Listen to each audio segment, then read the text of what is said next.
King Nebuchadnezzar, who brought Daniel and his friends from Judah to Babylon, had died. The new king, King Darius, appointed Daniel as one of three main leaders over the whole kingdom.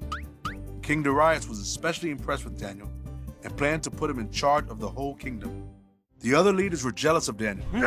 They wanted to find something Daniel was doing wrong so they could tell King Darius. But Daniel was an honorable man.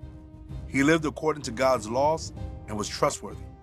The leaders said, "We will never find any charge against Daniel unless we discover something that goes against his God." They went to King Darius and convinced him to make a new law that would last 30 days. The law said that if anyone prayed to any god or man except the king, they would be thrown into the lion's den. King Darius signed the new law so that it was permanent law and could not be changed. When Daniel learned of this new law, he went upstairs to his house. He went to his window that looked toward Jerusalem, got down on his knees, and prayed and gave thanks to God, just as he had done 3 times a day, every day.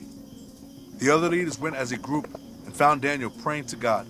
So they approached King Darius and told him that Daniel had broken the law. When King Darius heard this, he was very displeased. He was sorry he had made the law, but he could not undo it or take it back. So the king gave the order, and the leaders brought Daniel and threw him into the lion's den. King Darius said, "May your God, whom you serve always, save you." The lion's den was sealed with a large stone. King Darius was worried about Daniel all night long. As soon as the sun came up, Darius hurried to the lion's den. He cried out, "Daniel, servant of the living God, has your God been able to rescue you from the lions?" Daniel replied, "May the king live forever. My God sent his angel and shut the mouths of the lions. They haven't harmed me, for I was found innocent before God."